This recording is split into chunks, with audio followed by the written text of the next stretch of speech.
Shalom saudara yang dikasih dalam nama Tuhan. Renungan hari ini tertulis di dalam Keluaran pasal 4 ayat 11. Tetapi Tuhan berfirman kepadanya, siapakah yang membuat lidah manusia? Siapakah yang membuat orang bisu atau tuli? Membuat orang melihat atau buta? Bukankah aku, yakni Tuhan? Diberi judul, cukup, ya dan lakukan. Panggilan Tuhan dalam hidup Musa begitu besar, yaitu untuk membebaskan bangsa Israel dari Mesir dan menjadi pemimpin bangsa Israel menuju tanah Kanaan. Tuhan meneguhkan panggilan itu dengan memperlihatkan mujizat-mujizat kepada Musa. Sayangnya, Musa tidak menjawab ya atas panggilan Tuhan itu. Jawaban Musa bukanlah bentuk kerendahan hati, tapi kesombongan diri, karena tidak sepenuhnya percaya akan penyertaan Tuhan. Kisah Para Rasul 7 ayat 22 menuliskan tentang latar belakang pendidikan Musa. Sangat tidak masuk akal jika Musa menolak melakukan perintah Tuhan dan malah berbantah sehingga Tuhan murka. Tuhan mau jawaban Musa adalah ya, karena Tuhan sudah memberikan jaminan penyertaannya. Ia yang berdaulat atas segala sesuatunya, dan ia tidak pernah salah dalam rancangan dan rencananya.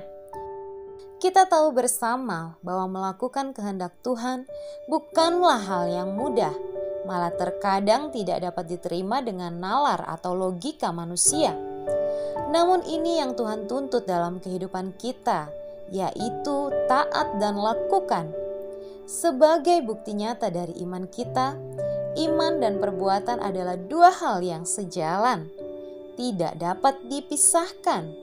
Jadi jawaban Musa membuktikan bagaimana iman Musa kepada Tuhan.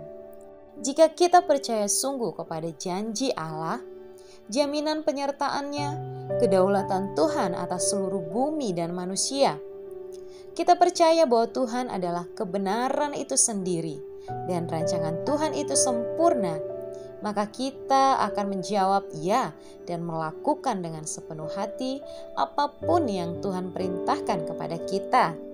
Ingat, Tuhan tidak pernah memberi perintah tanpa memperlengkapi hambanya. Musa diperintahkan membawa tongkat.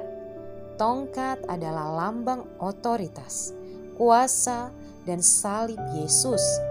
Dasar dari semua perintah Tuhan kepada kita adalah kasih. Dan melalui salib Yesus Kristus, Dia memberikan kepada kita otoritas dan kuasa untuk melakukan perintahnya. Ketika Tuhan yang memperlengkapi, tidak ada yang tidak mungkin atau tidak bisa. Bagian kita adalah dengan iman katakan ya dan lakukanlah kehendak Tuhan. Paulus pun mengakui hal itu dalam 1 Korintus 15 ayat yang 10. Demikian firman Tuhan. Tetapi karena kasih karunia Allah aku adalah sebagaimana aku ada sekarang. Dan kasih karunia yang dianugerahkannya kepadaku tidak sia-sia. Sebaliknya aku telah bekerja lebih keras daripada mereka semua. Tetapi bukannya aku, melainkan kasih karunia Allah yang menyertai aku. Biarlah tongkat itu kita gunakan menjadi dasar pelayanan kita. Ia yang memanggil, maka ia juga yang memperlengkapi. Marilah kita belajar dan mulai komitmen untuk selalu berkata ya pada setiap kehendak Allah dan lakukan. Jawaban kita pada setiap kehendak Tuhan membuktikan seberapa besar iman kita kepadanya. Refleksi. 1. Apakah saat ini saya memiliki hasrat atau kerinduan untuk melakukan apa yang menyenangkan hati Tuhan? Kedua, apakah saya sudah sepenuhnya menyerahkan tongkat saya, kekuatan, hikmat, kebenaran sendiri kepada Tuhan yang memakai tongkat yang dari Tuhan, salib Yesus? Mari kita berdoa.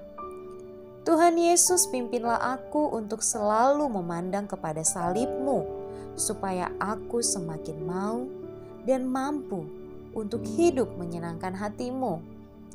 Berserah, bergantung penuh kepadamu, jadilah padaku seperti yang Engkau kehendaki. Amin.